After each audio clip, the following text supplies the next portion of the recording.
Yeah, and the SOCOM rounds, I find them online, but they got the little like crosses in them and stuff, and those things are like $70 for 20 rounds.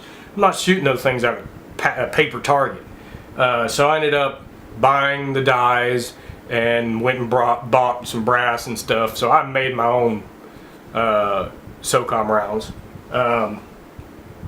And with those, there's some, nowadays you can get these where they're hollowed out bigger for those 2 rounds because they don't fit through. Mine, if you want to look at them later, just comment and I'll show you. But I had to bevel it out quite a bit. I had to go buy a Dremel tool, and you can't. I mean, you can kind of fit. Actually, I take that back. My Beowulf, I do have a dust cover on it, or ejection port cover. But I had to make this way bigger, and it barely. I mean, it hits it, and it barely fits in there, but you can do it. Nowadays, I guess they're more common. You can buy an upper just for a SOCOM or a 50 cal, or Beowulf 50 cal, where it's already bigger. So that's kind of nice. But that's the 9mm, and this is the whole reason I am building this. Well, one of the reasons. And I saw this thing online because I saw another version of it that I didn't quite like as much. I might later on buy it just so I can compare the two, because and another thing with this, and the reason I'm doing this, and this is why it's my first video, I didn't do these. I tried to find on YouTube stuff about this gun, about the Hydra, and I couldn't really find anything. I found a couple things where they just showed you where they were putting different things on. Oh, and the barrel thing. So the barrel on a Hydra looks, it has this, it has all the ejection port cover, it has the assist and everything, so it's fully made up, and it's got its own, I guess it's a proprietary handguard, because the one they come on is all Picatinny rail all the way around. You got one here on, you got 4 Picatinny rails, and they're not movable, which is just like your old, what is it, M16A2 or A4. It looks just like that, but it's short. It's a shorter handguard. Now they built another one where it's module, where I don't remember if it's key mod or if it's just M mods. I think it's key mod, but it's, and then you pay for this and this, no barrel, no nothing, and it's $600. It's $599, and then for that new handguard, it's another $299. So I mean, you're looking at $1,000 just for an upper. But if you're going to start out, do it, because as many calibers as I have all these uppers. It takes up a lot of room in the safe. Also, it's not cheap. This part ain't cheap. I mean, you can buy these uppers stripped. I've got these ones right here. I think are also Aero Precision. I got them where they were a little bit scuffed up. There's like little marks or whatever on them, like that right there. There's just little stuff, and that's it. Just the anodizing didn't go completely right. So I think I bought them for like 40 bucks. Or you can get these things like here, and I really didn't mind that. Structurally, they worked. There were nothing wrong with them structurally. It was just cosmetic stuff. So they were a little cheaper, which didn't bother me at all.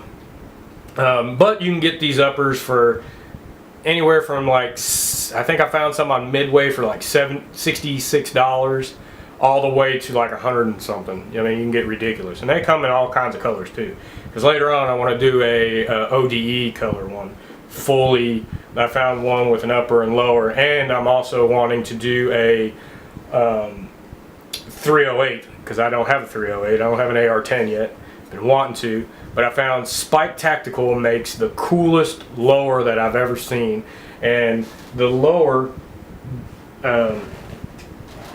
part right here is a skull. So when you grab it, it's actually the skull. It's got the teeth and everything. It looks awesome. Look it up. They're not cheap. I think it was like 715 bucks for the stripped upper and the stripped lower, but it's a 308. And and that one takes all different types of stuff too. And then this is that piece I was telling you about. It works really great, but you have to take the bolt, what is it, the bolt stop. You have to take it out every time you want to take this in and out. So you're either stuck with a 9mm at the range unless you bring your tools, but you don't really want to be doing that at the range. So when you go fire it, it takes any type of Colt magazine. So I just bought some metal. These are from ASC LLC, or New Britain company, I guess. It's just a 9mm. They're a Colt style. So they have two different types of these, where you can either get Colt magazines or you can get Glock magazines. I believe with this company it's only Colt, but they might have a Glock one too, but I believe it's only a Colt style mag. So you gotta buy the 9mm Colt mags. But it just goes right up in there and it snaps in. Oh, well, it doesn't snap in because I don't have the other part. And then it's got this feeder, which I like, which helps it feed into my thing. And when I had this in, it worked perfect. I just couldn't shoot my blackout because my blackout was 10.5-inch barrel, so I couldn't put it on. I didn't have my SRB at the time, so I couldn't fire it. But these are metal and they're really durable. Actually, really a lot durable than I thought they were going to be, and they're like less than 20 bucks. This one's a 32 round mag, and when I had this in there and this in there and that on top of that 9mm, that thing shot perfect. Never had a problem with it. I bought a plastic version of these that are like 10 bucks, piece of junk. Don't buy them. And those, I bought those at Midway too. But I just wanted to, try them out to see, is the $20 version better than the $11.50 or whatever. And that little plastic one was not the greatest. This is the Magpul.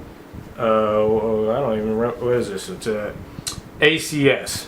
So this is actually what I'm going to be putting on this rifle. This is the one I took off my other rifle. But it's got, the reason I did this, I picked this one.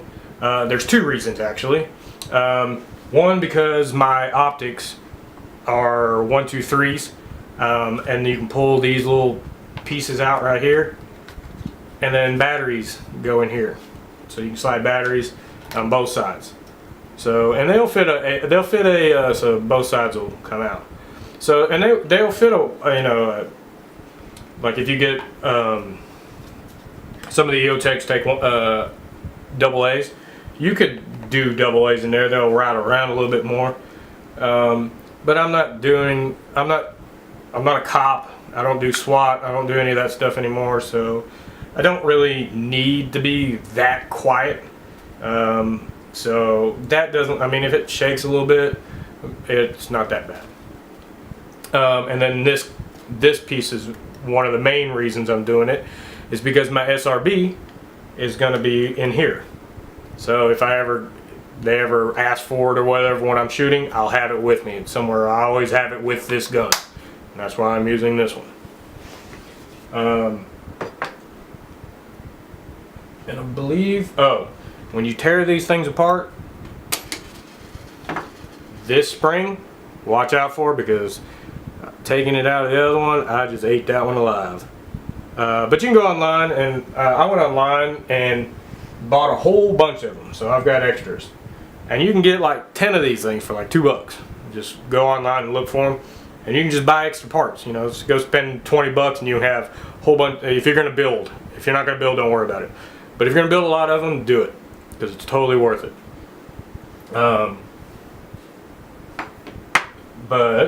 And then this is that tear down pin. I took it out of the other one already.